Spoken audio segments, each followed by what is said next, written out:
حضرت عمر کا زمانہ ہے، مسجد میں عورتیں بھی نماز پڑھنے آتی ہیں اور مرد بھی نماز پڑھنے آتے ہیں۔ ایک خوبصورت عورت کا راستہ ایک نوجوان لڑکا روکتا ہے۔ ایک دن اس نے دیکھا، ایک نے رک کے کہا تجھے مسئلہ کیا ہے؟ اس نے کہا کہ میں تیرا چاہنے والا ہوں۔ اس نے کہا کہ میری چاہت ڈیمانڈ جو کروں گی پوری کر دو گے؟ اس نے کہا آسمان سے تارے بھی توڑ لاؤں۔ اس نے کہا بس میری ایک خواہش ہے، 40 دن حضرت عمر کے پیچھے نمازیں پڑھ لو، اس کے بعد 40ویں دن کی آخری نماز کے بعد یہاں میں منتظر ہوں گی تیری اور تیرا انتظار کروں۔ 40 دن نمازیں چلتی رہی۔ پھر عمر کا لہجہ اور من کے روگ نہ دھلے اور من میں نور نہ اترے۔ 40ویں دن کی آخری نماز کے بعد وہ گردن جھکا کے جا رہا تھا، لڑکی اسبِ وعدہ کھڑی تھی۔ کہا گزر رہے ہو؟ میں اسبِ وعدہ کھڑی ہوں۔ کہا کھڑی رہو۔ عمر نے دل کا تعلق رب سے جوڑ دیا ہے۔ آؤ اس قرآن سے تعلق جوڑو، یہ دلوں کے زنگ اتارتا ہے، روحوں کو نور دیتا ہے۔ اسلام کا جو بنیادی اخلاق ہے وہ حیا ہے، یہ بات ذہن میں رکھیں۔ ہر دین کی ایک پہچان ہے، حضور نے فرمایا اسلام کی بنیادی پہچان کیا ہے؟ حیا ہے۔ جب ہم نے اسلام کے دامن کو چھوڑ دیا ہے، یہ رسم حنا کے نام سے بدتمیزی یہ کس معاشرے سے ہم نے لی ہے؟ اور کیا بہوؤں بیٹیوں کا تماشا لگایا، اور نیم برہنہ بیٹیاں لوگوں کی شہوانی نگاہوں کے سامنے ہیں، اور باپ بھی کھڑا ہے اور بیٹا بھی کھڑا ہے۔ نہ باپ کی آنکھوں میں حیا ہے، نہ بیٹے کی نظروں میں حیا ہے، نہ بھائیوں میں غیرت ہے، اور کہتے ہو اللہ کی رحمتیں ہمارے اوپر نازل ہوں۔ یہ تو شکر کرو پتھر نہیں برستے محمد عربی کے قدموں کا صدقہ۔ اگر ان کی رحمت نہ ہو درمیان میں، ابھی آگ لگ جائے دونوں جہاں میں۔ یہ تو ان کی رحمت ہے کہ پتھر نہیں برستے۔ پچھلی قوموں نے ایک ایک جرم کیا، کسی کے اوپر پتھر برسے، کسی کے اوپر خون برسا، کسی کے اوپر ایسا زلزلہ آیا کہ نیچے والی جگہ اوپر اور اوپر والی بستیاں نیچے۔ لیکن اس امت پر ایسا نہیں ہوگا، اور اللہ نے فرمایا ما کان اللہ لیعذبہم وانت فیہم، محبوب تیری وجہ سے میں عذاب نہیں اتارا ورنہ پیس کے رکھ۔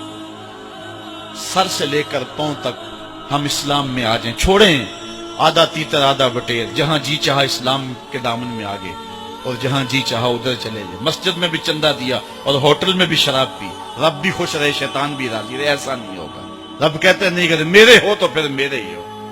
کوئی بھی غیرت مند محبوب نہیں جو ہے تسلیم کرتا کہ میرا محب کسی اور کی طرف نظر اٹھا کے بھی دیکھے، تو رب سب سے بڑا غیرت مند ہے، وہ نہیں چاہتا میرا ہو کسی اور کی طرف دیکھے۔ تم کون ہے؟ مغربی تہذیب لگتی کیا ہے تمہاری؟ اپنی ملت کا قیاس اقوام مغرب سے نہ کر، خاص ہے ترکیب میں تجھے قوم رسول آج۔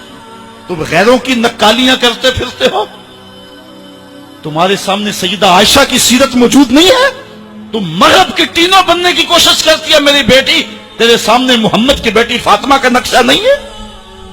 کدھر بھاگ رہی ہے؟ یہ بال کھول کے بازار میں کون جا رہا ہے؟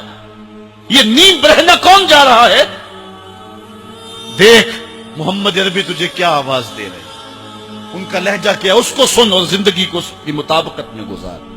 اصل ہمارے دل زنگ آلود ہو گئے، اس دنیا کے اس ماحول نے ہمیں اس طرح کر دیا ہے کہ آج ہمیں سمجھ نہیں آ رہی کہ ہم کدھر جائیں۔ اور ایک اور حدیث میں حضور نے دلوں کا اور من کا میل اتارنے کے 2 نسخے بیان کیے، ایک کثرت کے ساتھ موت کو یاد کرنا، کثرت کے ساتھ موت کا تذکرہ، اور دوسرا کثرت کے ساتھ جو ہے وہ تلاوت کلام مجید۔ اصل 10-15 سالوں سے ہمارے ساتھ جو کچھ ہوا ہے، آج اگر کوئی تذکرہ موت کرے، کوئی آخرت کی یاد دلائے، کوئی عمل کی بات کرے، وہ کہتے ہیں یہ تو ویسے خوش کیسے، کیا پتا، قبر کا مذاق اڑا رہا ہے۔ اللہ اکبر، قبر دا خوف دے دے کے لوکی مینوں ڈرا دے۔ میں کہتا ہوں لوگ ہیں کون ڈرانے والے؟ منکر نکیر کا پتہ آمنہ کے لال نے دیا ہے۔ فَلْيَضْحَكُوا قَلِيلًا وَلْيَبْكُوا كَثِيرًا، تمہارا رب کہتا ہے تھوڑے ہنسا کرو زیادہ رویا کرو۔ رونا دل کا میل اتارتا ہے، باطن کے اجاڑ پن کو دور کرتا ہے، من میں خشیت الہی کے پھول کھلاتا ہے۔ اور حدیث میں آتا ہے وہ آنکھ خوف خدا کی وجہ سے روئی اور ایک بال کی جڑ بھی بھیگ گئی، کل قیامت کے دن وہ بال جہنم میں نہیں جانے دے گا۔ عرض کرے گا مالک یا اسے جنت دے دے یا مجھے نکال لے، تو رب بال تو نہیں نکالے گا، اللہ تعالیٰ اس شخص کو جنت عطا فرمائے۔ لا خیر فی عین لا تبکی من خشیت اللہ، امام ابو نعیم نے لکھا حلیہ میں، اس آنکھ میں بھلائی کوئی نہیں ہے جو خوف خدا میں روتی نہیں۔ رونے کا مزاج بناؤ، طبیعت کے اندر نرمی پیدا کرو۔ اگر طبیعت سخت ہے، بعض لوگ تباً سخت ہوتے ہیں، تو روزانہ شام کے وقت قبرستان میں جا کر کے کچھ وقت گزار کے آیا کرو۔ اپنی طبع میں نرمی پیدا کرو، طبیعت میں سادگی پیدا کرو۔ اپنے زندگی کے معاملات کو زیادہ نہ پھیلاؤ کہ جو حساب دینا مشکل ہو جائے۔ مجھے اپنے والد گرامی کی ایک بات یاد آئی۔ آپ فرمایا کرتے تھے جس شخص سے پیار ہو جائے نا، اس کی آخرت کے لیے سوچا کرو کہ اس کی آخرت ٹھیک ہو جائے، اس کے لیے محنت کرو، کوشش کرو، جو تم کر سکتے ہو کہ اس کی آخرت ٹھیک ہو جائے۔ ہاں، ہر بندہ چاہتا تو یہ ہے کہ میری زندگی آسودہ ہو، آسودہ ضرور بناؤ زندگی کو، لیکن خیال رکھو کہ اس دنیا کی زندگی کی آسودگی سے آخرت کی آسودگی جو ہے وہ زیادہ عزیز ہے۔ یہ 4 دن کی زندگی ختم ہو جانی، تھوڑی ہے، بالکل سانسوں کی گنتی ہے اور ختم ہو جانے والی ہے، اور وہ زندگی نہ ختم ہونے والی۔ اس لیے خندق کھودتے صحابہ پر جب حضور کو پیار آیا تو دعا کیا دی، اے اللہ میرے انصار کو بھی بخش دے، میرے مہاجروں کو بھی بخش دے، چونکہ زندگی تو آخرت کی زندگی ہے۔ ان کی آخرت کی زندگی کے لیے خاص طور پہ دعا مانگی۔ اس لیے اپنی آخرت کی زندگی کے بارے ترجیحاً ہم سوچیں اور اپنی زندگی کو بہتری کی طرف لے جائیں۔ 5 گانا نماز شعار زندگی بنا لیں۔ زندگی جاتی ہے تو جائے، لیکن نماز نہ جانے پائے۔